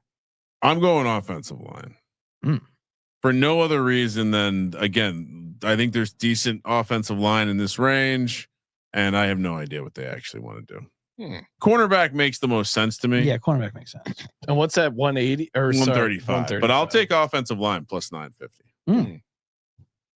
How about defensive line? What's that price at? That's sitting at the chalk. Never mind then.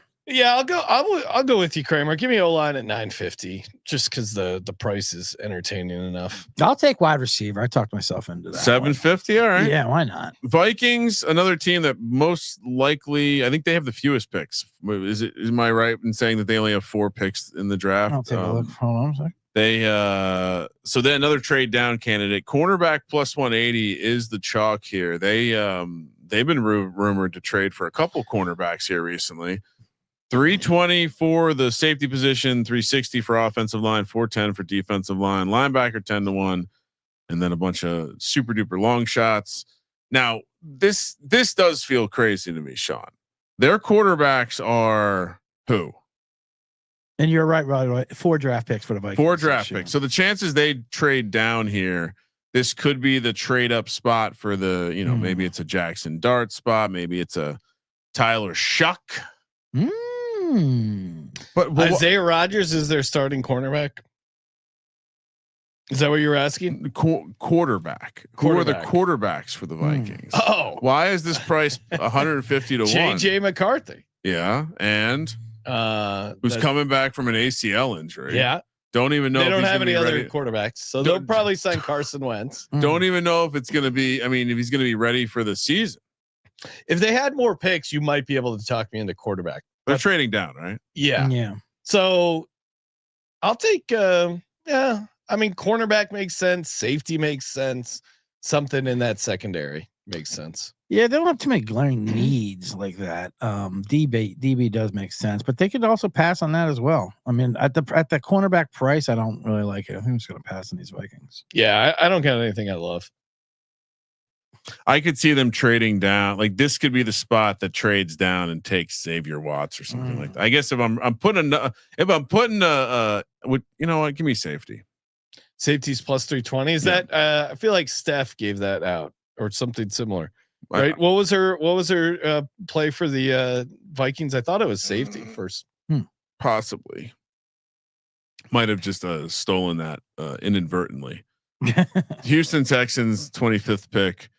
Offensive line minus 230. So heavy chalk. Of course, small swipe. They lost the gas mask. They want to change the culture.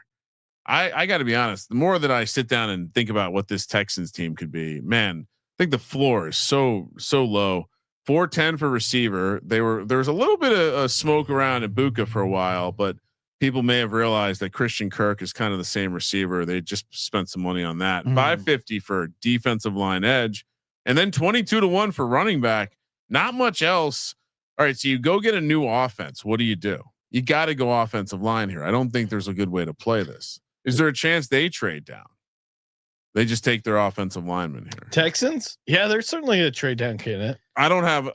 If someone's trying to trade up to get a quarterback, they might, and certainly if they think the Rams are in a quarterback mood, Texans are a good trade down. So they have to take a lineman.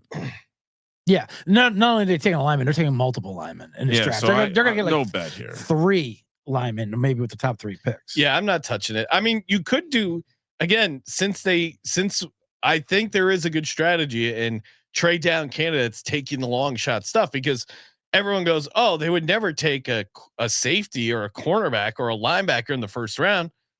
They might do it in the second round, right? Mm-hmm.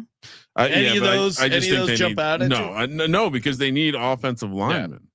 Yeah, and it literally was the reason their team. I'm not touching it. You're right, though. We probably should fire or something. I just don't know what it would be. Rams.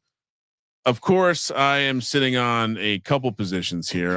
Quarterback 14-1. Last show we talked about it at 10-1. Now it's down to 7-1 for the Rams. Great number. Chalk's 250 to Chalk's 250 for offensive line. 270. CJ, you like how Kramer does trivia in the office and it just leads you into self-congratulatory town. Yeah. Do you know the third lowest price for quarterback? Could you name? Now, if I could give you one guess, it's all sort it by quarterback. Personal Ryan Kramer gambling portfolio trivia. Come on, this got to stand out to some people. The third lowest odds for positional first draft pick per teams. It's Saints -130, Steelers +270, and then the Rams. Wow, 7-1 on the move. Incredible.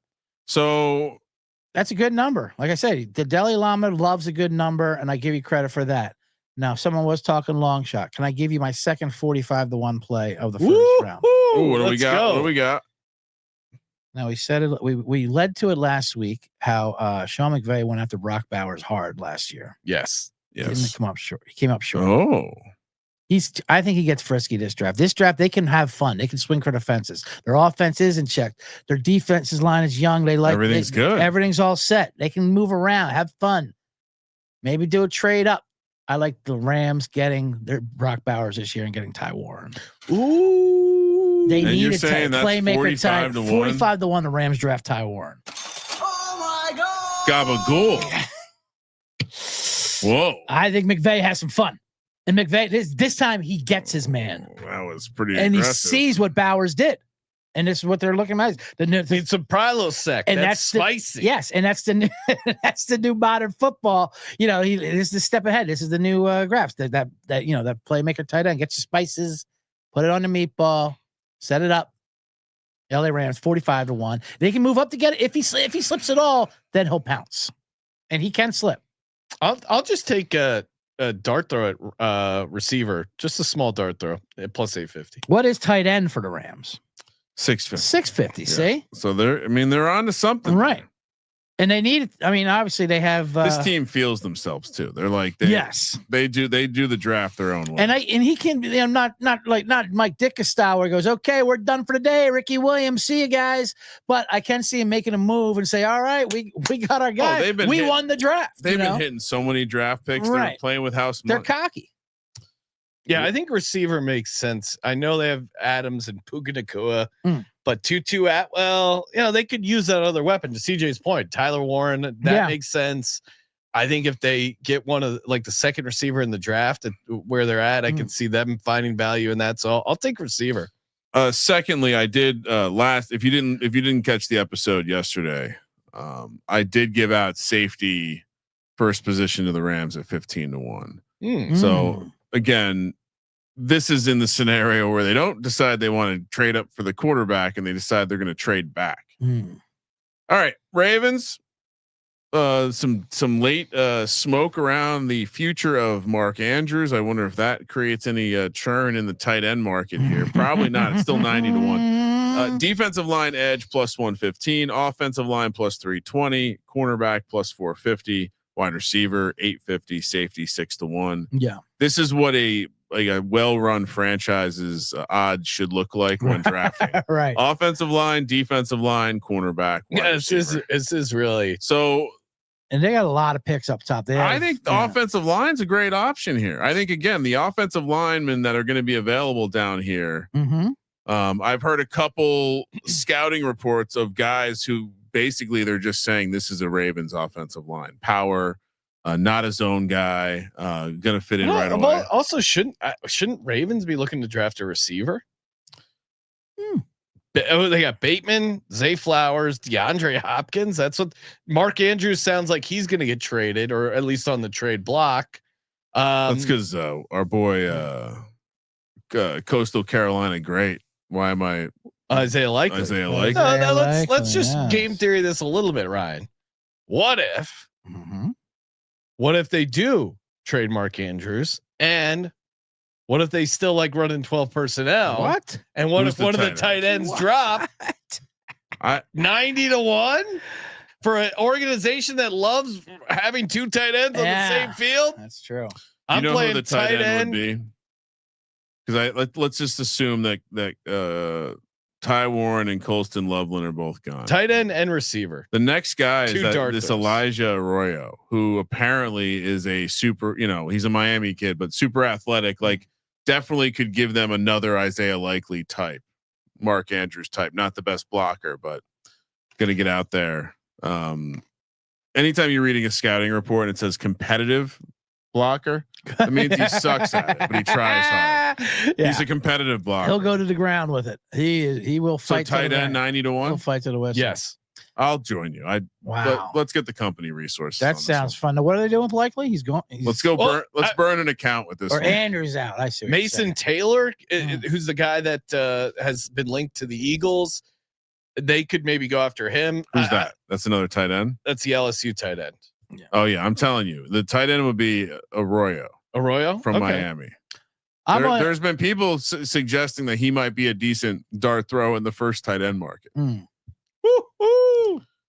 Not me, but some people. I'm on D-back, by the way. D-back. Baltimore Ravens. All right. Only it's 6-1. I like it's a nice price. I don't think you really go wrong with this. Like you said, the Ravens are a good organization. This is what their menu Cornerback should be. or safety? Corner. I know safety is definitely an option. What's that number? 6-1. They're both 6-1, right? What I didn't shop cornerback around, but cornerback was 450 on my sheet. On this sheet I'm looking at right here is cornerback 6, the chart that you have in front of us. Oh, am I on the wrong page? Possibly. I'm looking at. Yeah, you clicked over onto the wrong page, Ryan. What are you doing? My bad. You cornerback and safety are both 6-1. You have here. Oh, you're right. More Ravens.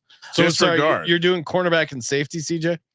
I know. Well, then Sean Kramer just talked me into that. Oh wait, tight end's not 90-1. It's 47. 47-1. I was looking at the last week, so we've seen Jesus. it's come down half, Sean. Still good value. It's come down half. Yeah, you know what? Give me safety and cornerback. It's just, don't the Ravens take a cornerback at the 28th pick every single year? That's what it seems like it happens. I know they took Nate Wiggins last year. Offensive line and tight end. Right. Good luck. They only have 5 corners on the roster total. I mean, they always use reinforcements there. I like Sean's tight end angle. Thank you. I don't like it at 47-1. I don't get out of bed. 90's less better. than 50. Yeah, like 90. You had me excited. Yeah, see, I can see that you had a gambling boner over there. Lions -190 for the defensive line edge, 210 for the offensive line, and then 14-1 for cornerback, 15-1 for wide receiver. I'll just stay with my in-pocket ticket of 20-1 for receiver. You notice it's gone down to 15-1. You're welcome, America. CLV. I don't understand. CLV. You don't understand how I move markets? Subscribe to the Sports Gambling Podcast. Yeah, I don't. This is why do we think this isn't another cornerback? Right. I know. Or safety or no, they're wide open for me, and that's why I thought there was a little fun in receiver. I think that 14-1 price is insane for cornerback for Detroit, to be honest with you. I mean, yes, edge and D line should be the favorite. They're going to take a lineman. Of course they are. They need an edge replacement. They need to replace Darius Smith, but they also need secondary help. They need a lot. And apparently, this is the latest map. I had some mock draft today. I had him at getting Maxwell Harrison from Kentucky, who runs a 4.28, and apparently they've been doing a lot of homework and bringing him in a lot of some workout. He's a freak in the combine, 40-inch vertical. Not a good tackler like Dan Campbell likes, but they need to upgrade their coverage. So at 14-1, that's crazy price for a cornerback for a Detroit defense that had an historically bad pass defense last year. Yeah, I mean, Jaden Daniels carved him up. You know, Buffalo carved him up. Their last too much of the game. They had no defense. Right. Yeah, give me. I'll toss on cornerback at 14-1. Yeah, I mean, do I believe they're taking an edge rusher? Sure, but like 14-1, that should not be that high. Marron. Commanders. 180 for the defensive line edge, 320 for the offensive line, 360 for the cornerback, 9-1 for safety and running back. So Kramer, you didn't have anything right there for the Lions. No, they're taking a lineman. There's nothing fun to do. So basically, if there's a chalk, we have no pick. Yeah, it's not going to shame us with a chalk pick. Yeah. 9-1 in running back, which I believe was getting a little chatter. Well, last time we got together it was 15-1. So wow, a little bit of movement there. I don't. The running back angle still is interesting, and maybe it's not Washington, but one of these teams down the back end here. I don't know what Washington does. I mean, they had such a good year. You would think they would just lean into defensive line. They lost some talent there, but I don't know. I don't have a good. Doesn't Washington need a receiver? But I got Debo, so I can't. They brought in Debo. Yeah. It seems unlikely they go that direction. Yeah. I mean, they're 30th ranked rush defense and pass defense. It's going to be defense. They have to take it on the defensive side of the ball, in my opinion. Although their offensive line also, if you remember, Sean, going into the season wasn't exactly loaded up. Mm-hmm. So they got Tunsil too in free agency. I guess that's why. They were gifted. So I think you have to pick a defensive position. Yeah, I do like running back, and then Kingsbury wants a playmaker for sure.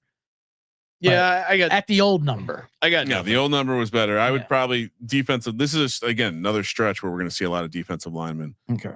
Bills 30 minus 105 for defensive line. They've spent a little bit in the offseason. Cornerback 270, 6-1 for the safety, 8-1 for the offensive line, and 13-1 for receiver. No, that you can talk me into. No problem. Why aren't they taking a receiver? Right. What am I missing here, Sean?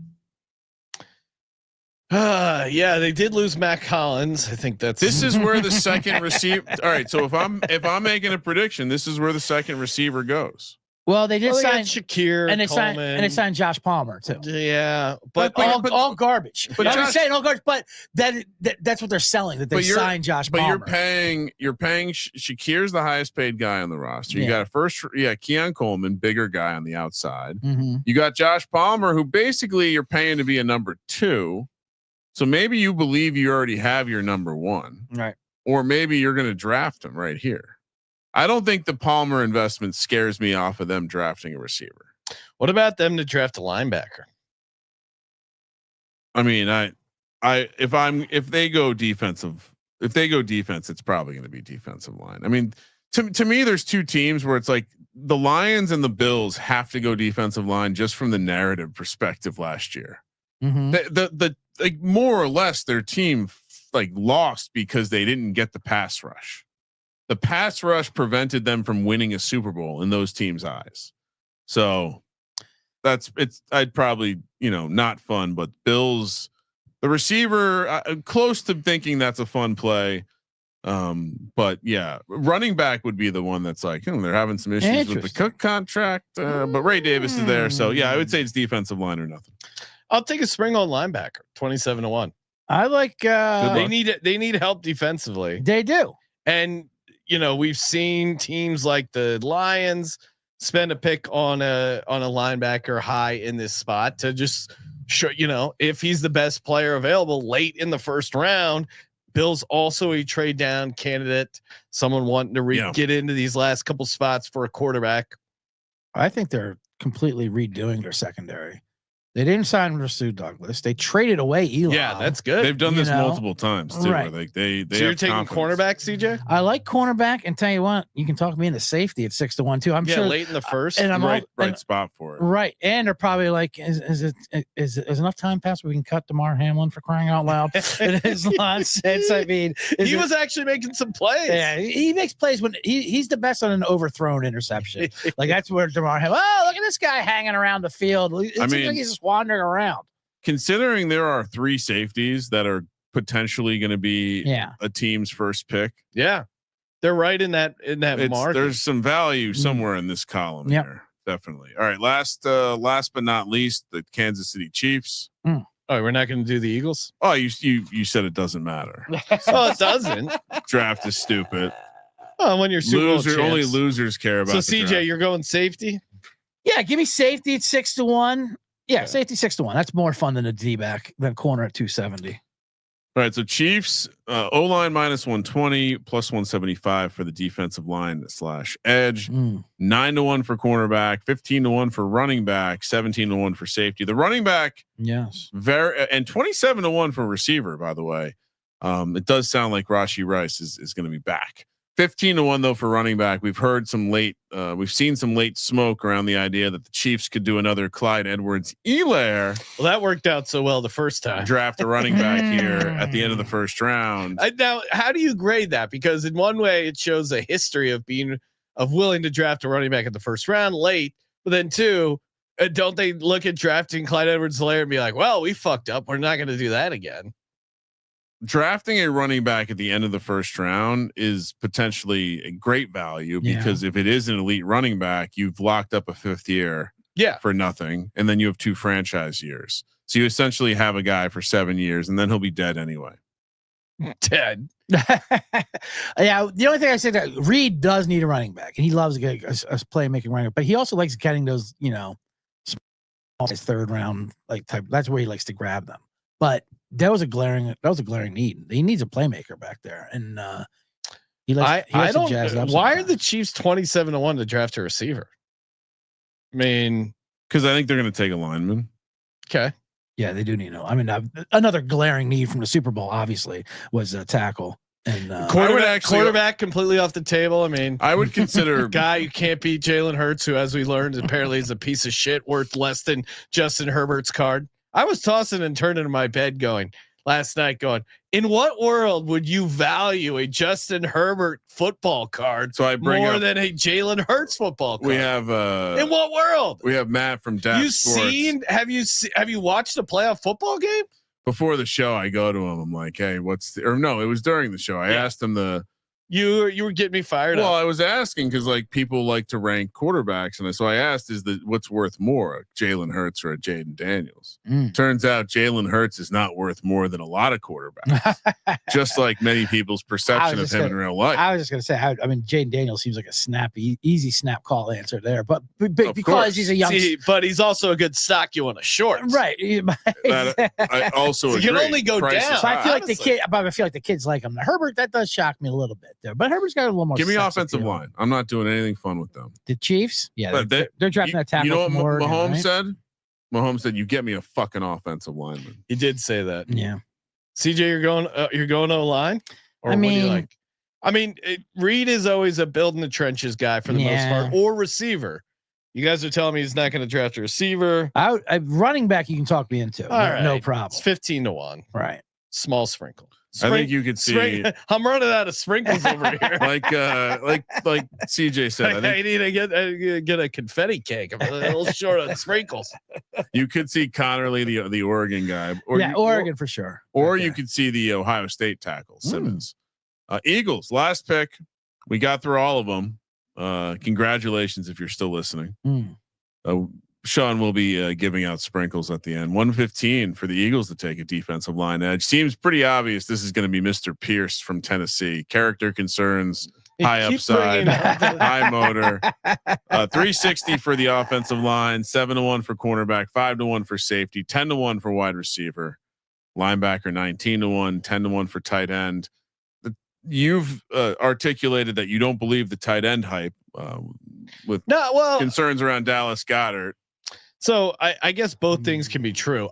If I had to guess right now, I do think Dallas Goedert, they said I think they put him on the trade block as a favor to him, being like, hey, if there's someone out there willing to give you awesome money and give us something decent in return, we'll do it.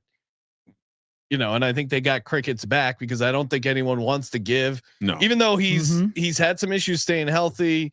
I think that's probably what's scaring people off, and people don't want to pay, huge money to a tight end, which is good for the Eagles, I think, because I want them to hold on to Dallas Goedert.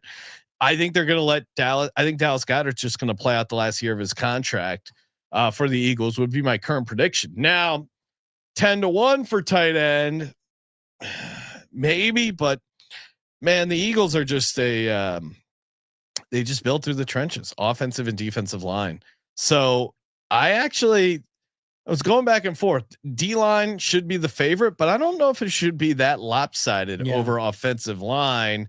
The Eagles are a quarterback factory and an O-line factory. So I think I'll take O-line at plus 360. I do think D-line should be the favorite, but I think also like lost in getting rid of Milton Williams and some of the other stuff they did. You know, on the defensive line is that they liked who they had behind them. I think they'll go best available for offensive or defensive line. So I think it's closer to a coin toss, and you get some value there at O-line at plus 360. CJ, how do you see it? Safety's also interesting too. Well, you can answer my question, or you could ask it. I just love safety. I already smashed safety. I'm going to keep going on at 5-1. Yeah, especially if Starks is there. Georgia's safety. I mean, it makes too much sense. Yeah. After trading CJ Gardner-Johnson, you know what? Yeah, they need. You know, all they have is Blankenship back there. I know they want Sidney Brown to replace him, but you know he's a question mark for that injury. I'll go safety. You're right. O-line I think is decent value, but at 5-1, the bigger price is talking me into it. Yes, and CJ's safety 5-1. I think it's going to be Starks because we all know Watts is going first, and for Kramer 77-1. So I think Starks falls to them. Good value, great value there. So yeah, I love the Eagles taking safety here at 5-1. Kramer, do you have a play for the Eagles? So yeah, I'm with you. I'll just take offensive line.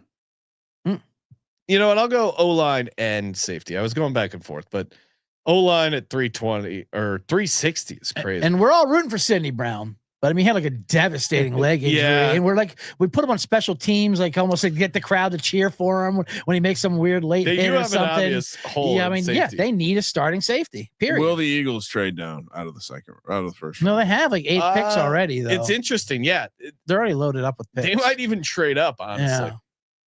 Now maybe they trade out of the first round and pick up stuff for next year, get an extra second round or something. But they certainly will be trading. I mean, if they offered odds on it, I would smash the Eagles trading over under 30.5 teams making a first round selection. So you got to go over. Be 2 trade outs. Trade outs.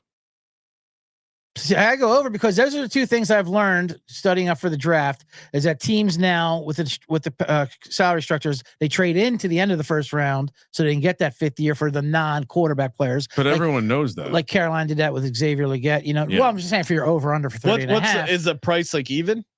Yeah.